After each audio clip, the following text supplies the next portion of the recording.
ये जगत,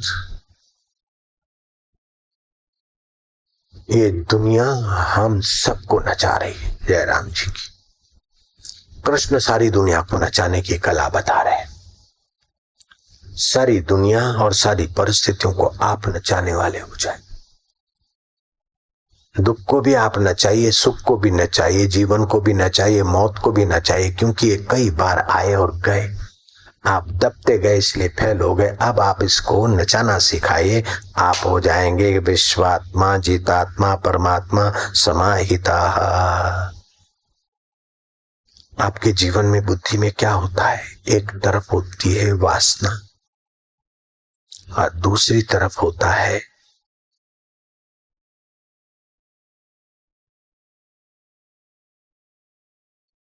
कर्तव्य, परिणाम।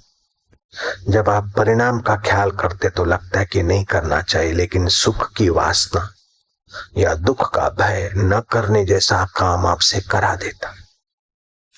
तो बुद्धि न भय से दबे, न सुख की पक्षपातनी।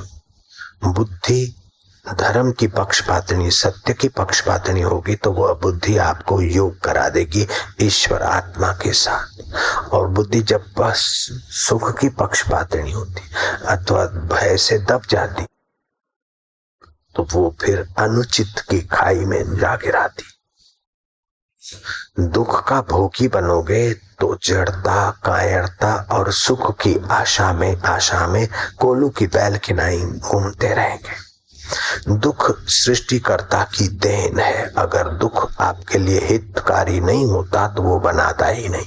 जयराम जी की आज तक कोई बंदे ने दुखी होने के लिए कोशिश नहीं की, दुख के लिए कोई काम नहीं किया, लेकिन ऐसा कोई माई का लाल नहीं है जिसके जीवन में दुख ना आया।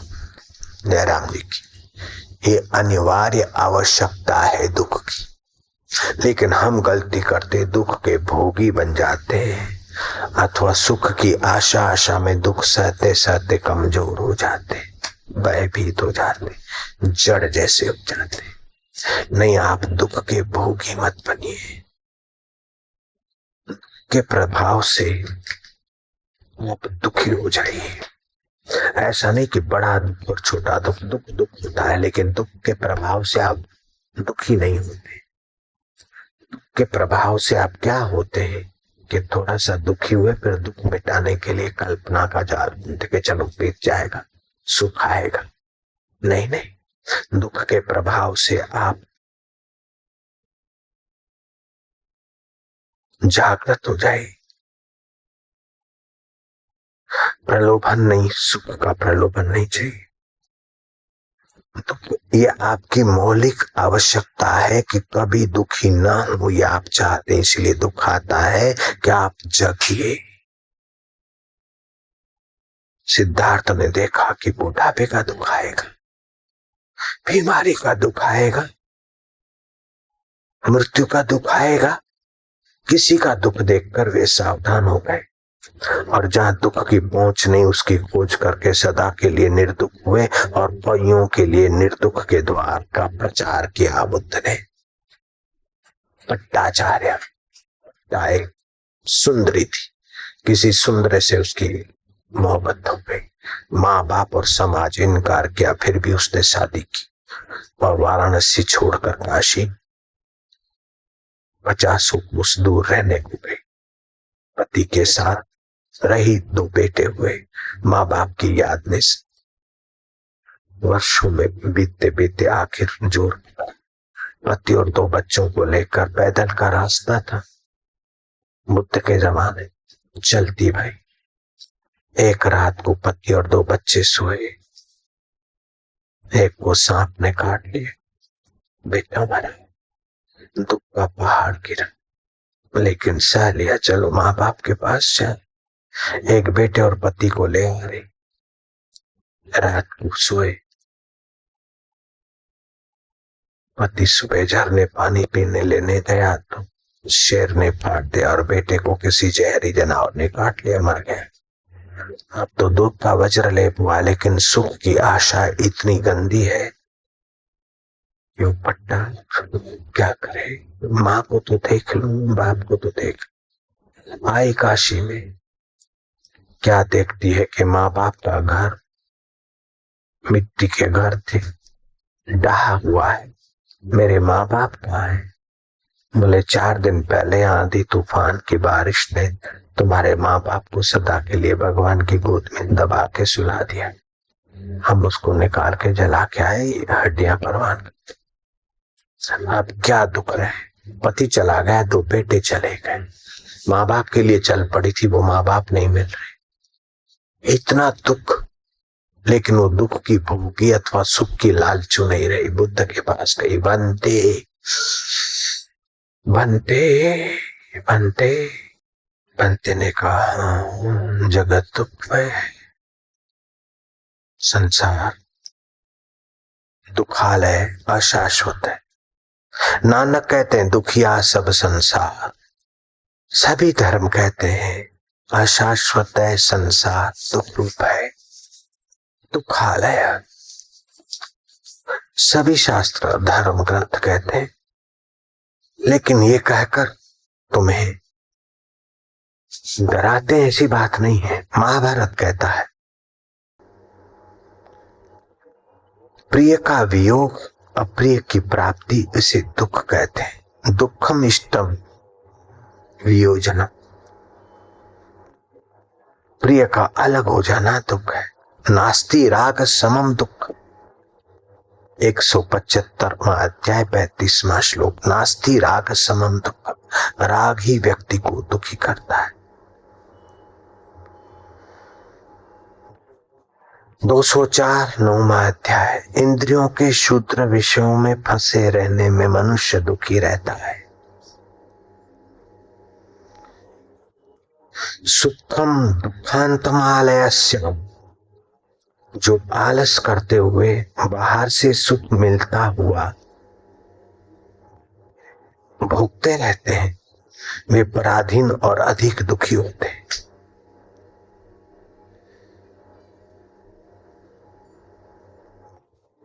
भैषज्यम एतत् दुखम स्यात् यदेतं तन्मुच्येत। दुख अचूक दवा है, उसका चिंतन मत करो। दुख के मिटाना है तो दुख से भागो मत, दुखी हो मत, उसका चिंतन छोड़कर जहाँ दुख नहीं पहुंचता, ऐसे दुखारी अपने आत्मा परमात्मा के चिंतन में ले जाने वाले संत और सत्संग के संपर्क में आओ, इसलिए दुख आ रहा है। कांता प्रभावम सुख, दुख के बाद सुख आया ही करते हैं, इसीलिए दुख से दबो मत, और सुख आए तो उससे फंसो मत। इन दोनों को लताड़ते हुए जहाँ दुख और सुख नन्हे हो जाते, गुड्डा हो जाता है, उस पर ब्रह्म परमात्मा अपनी अमर आत्मा में चुप। कृष्ण कहते हैं बुद्धि युक्तो जहाति उभय सुकृत दुष्कृते, तस्मात् योगाय युञ्जस्व योग कर्मसु कौशलम। दूसरे अध्याय का 50वां श्लोक। क्या सार बात कहते हैं गीता का। बुद्धि युक्तो जहाति उभय सुकृते दुष्कृते, तस्मात् योगाय युञ्जस्व योग कर्मसु कौशलम। ये आप सभी के लिए गीता माता महाप्रसाद है। गीता शोक मिटाती है, दुख मिटाती है, बेवकूफी मिटाती है, कर्म में कर्तापन का अभिमान मिटाती है, भोक्तापन की भ्रांति मिटाती है। गीता जीव के जीवत्व से हटाकर उसके ईश्वरत्व को अपने आप पाने की कला सिखाती है। ये माँ केवल दूध नहीं पिलाती, ये माँ केवल कपड़ा नहीं पहनाती है, माँ केवल भोजन नहीं कराती है, माँ उंगली पकड़कर चलना भी सिखाती है, और चलकर फिर उंगली छोड़कर अपने बल पर दौड़ना सिखाती है। दौड़कर कहीं गुमराह न हो जाओ तो ठीक दिशा देती कि यहाँ पहुंचो। ये ऐसी गीता माता है। गीताया श्लोक पाठेन गोविंद स्मृति कीर्तनात् साधु दर्शन मात्रेन तीर्थ कोटि फल लभेत। गीता का एक आध श्लोक अगर आपने समझ लिया, पा लिया, गजब कर लिया आपने। भगवान नाम सुमरण किया और साधु पुरुष का दर्शन किया तो आपने करोड़ों तीर्थ का फल यहीं पा लिया। साईं बाबा ने घर बैठ। एक तीर्थ होता है जंगम, हरिद्वार में जाओ ना हो तो ये जंगम तीर्थ किया, स्थावर तीर्थ किया। दूसरे तीर्थ होते संत घूमने वाले, जंगम तीर्थ। तीसरे होते अंतर तीर्थ, दया, क्षमा, तप, जप, त्याग, समता, ये अंतर के तीर्थ। तो संतों के द्वारा गीता मातों में संतों का हरिद्वार आदि, काशी, मथुरा आदि ये स्थावर तीर्थों का पुण्य है, लेकिन उससे जंगम तीर्थों का बड़ा भारी प्रभाव। और जंगम तीर्थों के द्वारा शाश्वत आत्म तीर्थ में जाने की व्यवस्था करा दे, वो गीता तीर्थ है। शिव जी कहते हैं इदम तीर्थम भ्राम्यते तामसा जनाः, ये तीर्थ है, वो तीर्थ है, वो तीर्थ है। स्थावर तीर्थों में जिंदगी भर खड़िया होकर भटकना, ये तामसी बुद्धि का परिचय है। इदम तीर्थम भ्राम्यते तामसा जना आत्म तीर्थम न जानन्ति कुत मोक्षसी प्रिय। आत्म तीर्थ को जताने वाला सत्संग में नहीं मिला तो मुक्ति कैसे मिलेगी? दुखों से, मुसीबतों से। पलटू प्रेमी नाम के सो तो उतरे पार, कामी क्रोधी लालची बूढ़ी मुए मजदार। क्रोध आ गया नाट्य को देखकर, मार खा के भीम भी तौबा कर रहे। ऐसा कोई तिश्मार खान नहीं होगा जो अपना मन चाहा जगत को बनाकर सुखी होकर मरा होगा। नहीं, परेशान हो गए सारे। बहुत भीमों को मैं जानता हूं मार खाकर चले गए। हिटलर भी वैसे ही भीम था, सिकंदर, दारा, रावण, कंस। लेकिन कृष्ण और राम जी बुद्ध पुरुष और भगवान के प्यारे प्रेमी जानते हैं कि संसार रूपी गुड्डे से कैसे गिरा जाए। दुख आता है छुपी हुई शक्ति जगाने के लिए। प्रमाद से आप दुखी होकर शक्ति को का गला मत घोटिए। संसार की सुख की वासनाओं से अपने को बचाइए, सुख की लालच से अपने को बचाइए, दुख के भय से अपने को बचाइए और गीता माँ की गोद में आ जाइए। आराम पाइए, विश्रांति पाइए। सुख और दुख आते रहते, सुख दुख मिटाने के लिए आइडिया भी आती रहती, लेकिन ओम शांति, ओम आनंद। थोड़ा विश्रांति पाकर फिर सुख दुख मिटाने की तरकीब सूझिए। गीता आशा का, उत्साह का, प्रेरणा का, अमृत तत्व प्रदान करने का ग्रंथ है। गीता अमरता का अनुभव कराने वाला ग्रंथ। समता, क्षमा, शक्ति का उपयोग। आप दूसरों को दंड देते हुए लड़ते झगड़ते मत चलो। क्षमा का गुण भी लाओ, दुख बचाने का गुण भी लाओ, दुख से फायदा उठाने का गुण भी लाओ, सुख बांटने का भी कला लाओ और दुख को बीतने देने की भी कला लाओ। दुख से भिड़ो मत, जूझो मत। किसी ने भयंकर बात सुनाई, हे सरला, कमला क्या हो गया? तेरा पति एक्सीडेंट में मर गया। सुनाने वाले ने बेवकूफी की, सुनने वाले ने बेवकूफी की। पति मर गया तो सुनाते कि सरला, कमला, बहन, एक संसार ऐसा है जो आता है वो जाता है, जो पैदा हुआ मरता है। तो क्या बात है, ऐसा क्यों बोल रही? मैं इसलिए बोल रही हूं कि तू बुद्धिमान है। कभी दुख का पहाड़ आके गिरे तो तू दुख सहने की ताकत रख। दुख जब आता है ना बहन, तो बड़ा पहाड़ जैसा लगता है और उस पहाड़ से जब मरते वे पागल हो जाते, हाथ फेल हो जाते। लेकिन वो आता है पहाड़ जैसा लगता है, फिर देखते देखते गुड्डा हो जाता है। कलानी बाई का पति मर गया था, उस समय बड़ा भारी दुख था उसको, लेकिन 10 दिन के बाद उतना दुख नहीं रहा। और अभी तो देख उसके बेटे की शादी में कैसे हंस रही थी। तो तू क्या बोलना चाहती है? मैं ये बोलना चाहती हूँ कि तू भी बुद्धि का उपयोग। तो क्या है आखिर, कुछ है क्या? है तो सही, लेकिन तू घबरा मत। इतना ही है कि जैसे उसका पति मर गया, उसका पति मर गया, तो क्या बोलती है? जल्दी बोल। तू बेहोश मत, पानी पी।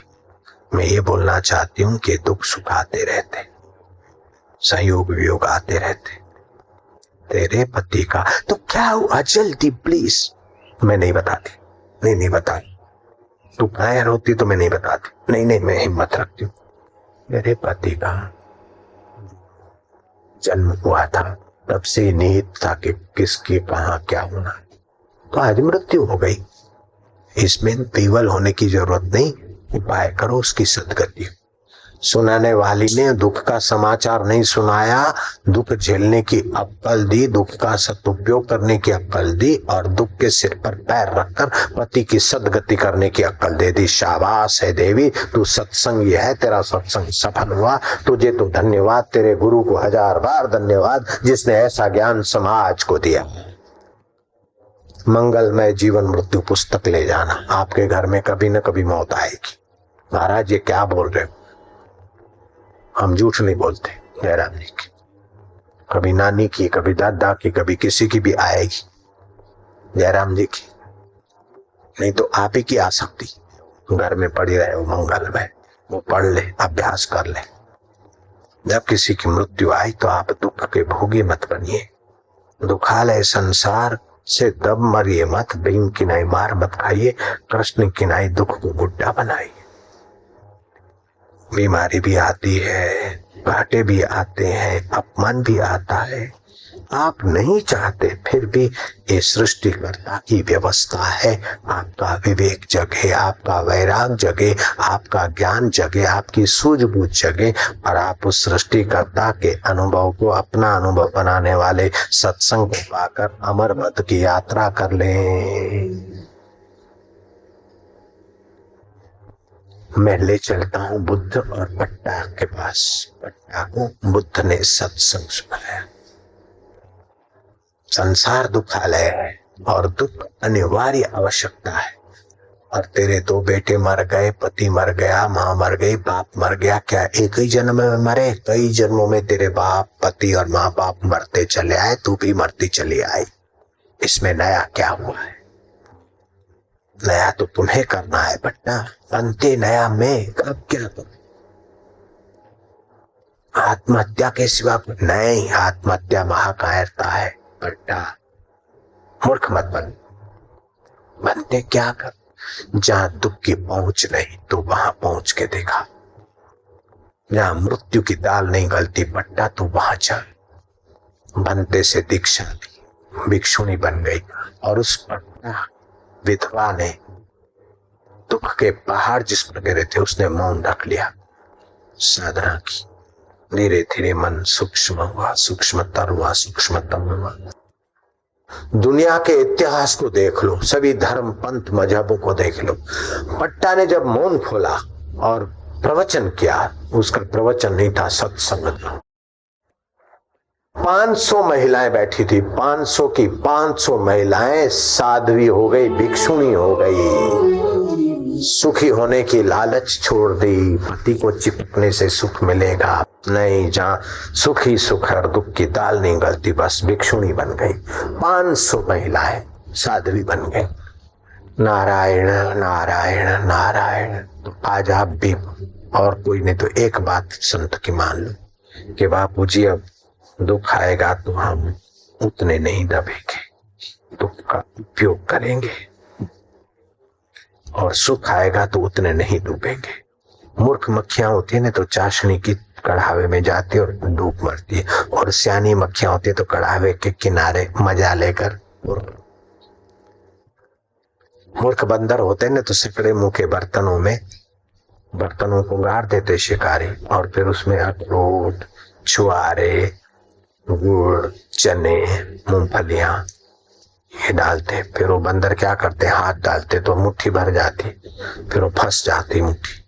अब वो क्या करते, पैर पछाड़ते, सिर पछाड़ते, पूंछ पछाड़ते, सिर पटकते, सब करते, सिंगल भी करते, डबल भी कर देते, लेकिन अब आगे जो करना है वो नहीं करते, बाकी सब करते।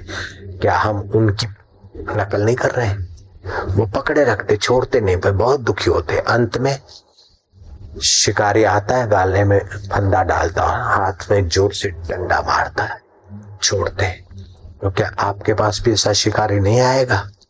ये मेरा बेटा, ये मेरा बैंक बैलेंस, ये मेरा किसान विकास पत्र, और ये मेरे शेयर्स जो उसकी कुंजियां किसी को नहीं दे रहे थे, वो ऐसा दिन आएगा कि जबरन सबको दे के मरना पड़ेगा। तो अभी से थोड़ी थोड़ी ममता हटाते जाओ भैया। मौत आकर डंडा मारे सब छुड़ा दे, उसके पहले सब जिसका है उसकी खुशी के लिए सबों की सेवा में थोड़ा थोड़ा लगाना चालू कर दो। सत्संग की सेवा में लगाओ ताकि दूसरों को भी सत्संग मिले और दूसरे की भी मुट्ठी भगवान के लिए, दूसरे की मुट्ठी तो क्या हृदय खुला रहे। रोटी देना पुण्य है, कन्या देना कन्यादान है, विद्या देना विद्यादान है, हाँ सोना देना ये सब ठीक है। ये 7 दानों से भी ऊंचा दान है सत्संग दान। कन्यादान के बाद जमाई जुआरी शराबी कबाबी अथवा धोखेबाज होते रहते, लेकिन सत्संग का दान दिया तो जुआरी की जुआ छूटती है, चिंतित की चिंता छूटती है, पापी का पाप छूटता है, दुखी का दुख छूटता है, अहंकारी का अहंकार छूटता है। और महाराज देर सवेर उसके हृदय में भगवान को पाने की सद्बुद्धि जागृत होती है। और भगवान को पाने की सद्बुद्धि जागृत हो जाए तो भगवान मिलते हैं, मिलते हैं, मिलते हैं, पक्की बात। दुनिया को पाने की इच्छा हो जाए तो दुनिया नहीं मिलती है, मजूरी करवाती है, फिर थोड़ा सा मिलती है और अंत में लात मार के चली जाती, छोड़ के जाना पड़ता। और ईश्वर मिलते तो पूरे मिलते हैं और कभी छूटते नहीं है। हम उसी यार को पाने की आपको सलाह देते। जो मिलकर छूट जाए उसे माया कहते हैं, और जो मिलकर कभी ना छूटे उसको परमात्मा